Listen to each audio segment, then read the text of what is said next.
Welcome to our deep dive. You ready to supercharge your vocabulary? Oh, absolutely. I think everyone can benefit from adding a few more tools to their communication toolkit. Exactly. We've got a stack of fascinating sources today all about expanding your English vocabulary so we can all speak and write more effectively. Well, you know what's really interesting? English actually has the largest vocabulary of any language. Really? Yeah. I knew it borrowed from a lot of other languages, but is that really the main reason it's so massive? Yeah, it plays a big part. Think Latin, Germanic, Celtic languages, even internet slang. It's constantly evolving, adding new words and phrases. It's like a lexical melting pot, always simmering. I never thought about it that way, but that's actually pretty exciting. I mean, there's always something new to learn, right? New ways to express ourselves. Precisely. And it's not just about sounding impressive. It's about, wielding language with more precision, eloquence. A robust vocabulary can really empower you.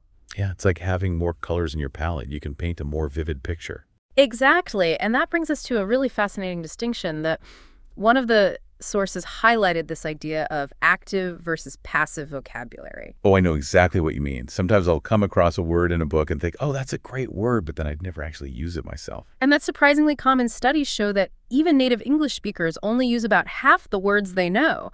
So think of it as a vast mental library, right, with shelves upon shelves of words just waiting to be dusted off. So we've all got room to grow, even those of us who've been speaking English our whole lives. Precisely. And this deep dive is all about giving you the tools to do just that. So one source, How to Improve Your Vocabulary Daily, outlines 9 fantastic strategies. 9? Wait, that sounds a little overwhelming. Maybe, but they're all really practical. And the first one is surprisingly simple. Just keep a word journal. Okay, but I feel like I've tried that before, and it's easy to just forget the words you write down. Well, that's where this source gets really clever. Instead of just jotting down definitions, they suggest making it interactive. So picture this. You encounter the word serendipity.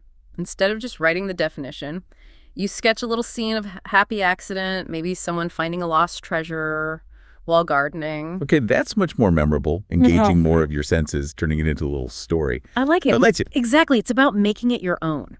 So what's next on the list? This one's all about idioms, those quirky phrases that add so much color and personality to language. Oh, yeah, like kick the bucket or raining cats and dogs. Those are always fun. Precisely, and they can make you sound so much more fluent.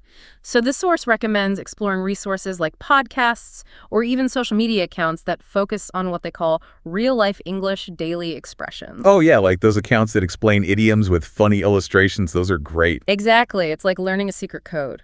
Okay, so that's 2 down. What's number 3? Next up is the classic word of the day technique. Lots of dictionary websites offer this feature. It's a great way to just, sneak in a little vocabulary boost each day. I've tried that before, but sometimes the words feel so obscure, like I'd never actually used them in a conversation. That's where context comes in. So technique number 4 is all about learning from TV shows. Oh, so like pausing when you hear an unfamiliar word and looking it up. Exactly, and then seeing how it's used in the scene. It's like instant vocabulary in action. That's a good point. Watching a show with subtitles on can be helpful too. Seeing the word spelled out as you hear it. Absolutely. And speaking of seeing words, the next technique is reading, which, might seem obvious, but it's so powerful. Right, but we all know we should read more. Well, this source emphasizes going beyond your usual genres, Try branching out, exploring different authors, different writing styles, fiction, nonfiction articles, even poetry. The wider you're reading, the richer your vocabulary becomes. So it's like cross-training for your vocabulary. Exactly. You're working all those different linguistic muscles. Okay, I like that. So that's 5 techniques, down 4 to go. All right, so we've talked about expanding your passive vocabulary, but what about getting those new words out into the world? So actually using them. Exactly. That's where technique number 6 comes in speaking. Okay, but that can feel a little intimidating, especially if you're not 100% confident. Of course, but remember, fluency isn't about perfection, it's about progress. The more you practice, the more comfortable you'll become. I like that it's like a dance, not a test. Exactly. So find opportunities to, chat with native speakers or even other learners. Every little bit helps. And what about technique number 7? This one involves an app called Anki. Have you heard of it? Anki, I don't think so. It's a flashcard app that uses spaced repetition, which is a technique that helps with long-term memory. Basically, it shows you flashcards at increasing intervals based on how well you remember them. Oh, that's interesting. So it adapts to your learning pace? Exactly. It's like having a personal vocabulary trainer in your pocket. Okay, that one's going on my download list for sure. All right, what about the last 2 techniques? Well, the source mentions other lifestyle English tools and RLE's newsletter, but it doesn't really go into much detail. So those are a bit more mysterious. It seems like they're more open-ended suggestions. Encouraging exploration lifestyle English tools could be anything from language learning apps to online communities or, even just surrounding yourself with English language media. So it's like a little treasure hunt, leaving it open for us to discover what works best for our individual learning styles. Exactly. And RLE's newsletter is likely a resource from Real Life English, the organization that emphasizes those everyday expressions we were talking about earlier. Right. So that's something else for our listeners to check out if they're interested. Exactly. So there you have it. 9 diverse strategies to jumpstart your vocabulary journey. Wow, we've covered a lot of ground, but don't worry, we're just getting started.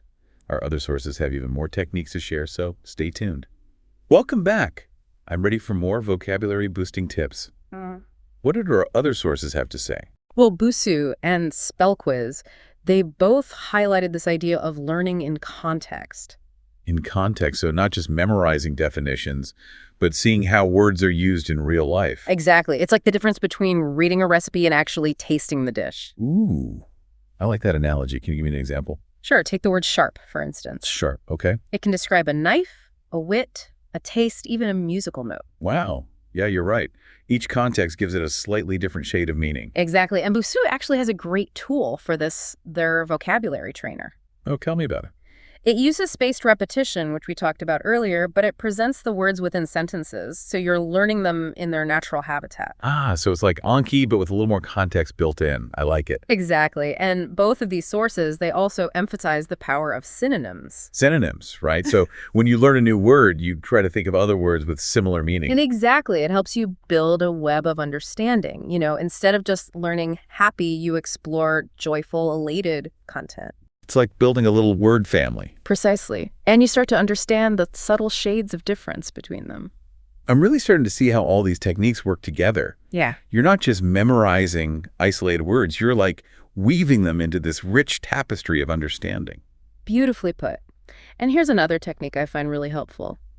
Planning. Planning, that sounds a bit formal. It might sound that way, but it's really simple. It's just about intentionally using new words in your daily life. So actively looking for opportunities to put them into practice. Precisely.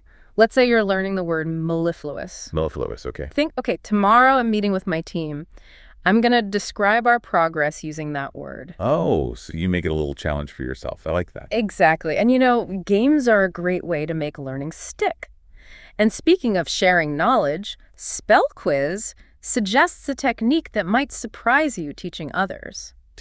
Wait, how does teaching help you learn? Well, think about it. When you have to explain something to someone else, doesn't it make your own understanding stronger? Yeah, I guess so. It's like you have to really think about what you know. Exactly. It forces you to organize your thoughts. So, maybe pick a new word each week and try explaining it to a friend or family member. Ooh, that's a good idea. Now, remember that statistic we talked about earlier, how even native English speakers only use about half the words they know? Oh, yeah, that was fascinating. Well, Spell Quiz takes a deeper dive into that idea, really breaking down the difference between active and passive vocabulary. Right, active vocabulary. Those are the words that, you use confidently every day. They're like the tools in your toolbox. Exactly. Their meanings, how to use them grammatically, they're readily available. Passive vocabulary, on the other hand, it's more like that dimly lit storage room. Right, you recognize the words, but you haven't quite put them to use. And for English language learners, that passive vocabulary is often much larger than the active one. Oh, that makes sense. You're exposed to so many words, but you might not have the opportunity to use them all. Exactly. So the question is, how do we bridge that gap? How do we move those words from the storage room to the toolbox? Okay, I'm listening. Well, Spell Quiz suggests focusing on building your passive vocabulary first through reading, listening, watching movies with subtitles, and then once you've got that foundation, you start actively trying to use those words. So it's like a two-step process: expand and then activate. Exactly. Fill the storage room, then equip the toolbox. Okay, those are some great analogies. Now, before we wrap up this part of our deep dive, I want to shift gears a bit and talk about idioms. Idioms. Oh, they can be so tricky. But they add so much personality to language, don't they? You're absolutely right. They're like these little cultural treasures packed with history and nuance. And thankfully, Spell Quiz provides a really handy list of common idioms with definitions and examples. Okay, let's unpack a few of those. What about a piece of cake? I hear people use that one all the time. Yeah, that one's used to describe something that's very easy to do. Oh, so like if you aced a test, you could say, that was a piece of cake. Okay, so not about literal cake. Got it. What about an arm and a leg? That one always sounds a little scary to me. It does, but it's actually used to describe something that's very expensive, like, that vacation cost me an arm and a leg. Ah, so it's a metaphor for a steep price. Okay, that makes sense. What about add fuel to the fire? That one sounds a bit dangerous. It is. It means to make a bad situation worse. So if someone's already angry and you say something provocative, you're adding fuel to the fire. Ooh. I see. I'm starting to see the appeal of idioms. They're so vivid and expressive. I can't wait to start sprinkling a few into my conversations. I'm sure you'll have fun with them. And remember, Spell Quiz has a whole list for you to explore.